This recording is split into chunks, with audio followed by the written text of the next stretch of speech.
పడ్డ వానకైతే మేమైతే మా పొలాలు అయితే దున్నుతున్నాం. ఇన్ని రోజులు ఎందుకు దున్నలే అంటే అప్పుడైతే వర్షాలు లేవు, ఒక 2 రోజులు కంటిన్యూస్గా వర్షాలు పడ్డాయి కదా, అందుకే మేము మా లాస్ట్ పొలాలు అయితే దున్నుతున్నాం. ఇవే మేము చివరిగా నాటేసే నాదన్నట్టు. ఇక్కడ మా బావ అయితే ట్రాక్టర్ దున్నుతాడు కదా, ఇదొక మడి, అదొక మడి, ఇదొక మడి, ఇదొక మడి, ఇది మొత్తం 4 మళ్ళీ అయితే దున్నుతాండి. ఇప్పుడు ఇదంతా మనదే, మొన్న వేసినాం కదా ఒక 10 days బ్యాక్, ఇదంతా మనదే.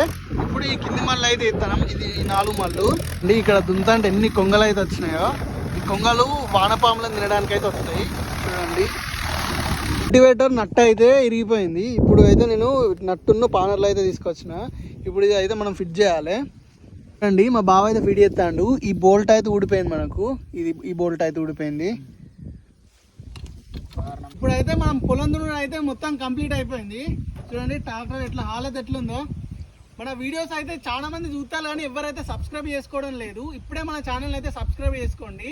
ఇంకా మీకు మంచి మంచి ఫార్మింగ్ కంటెంట్ అయితే నేను మీ అందరికి అందిస్తాను. Thank you so much for watching this video. Thank you.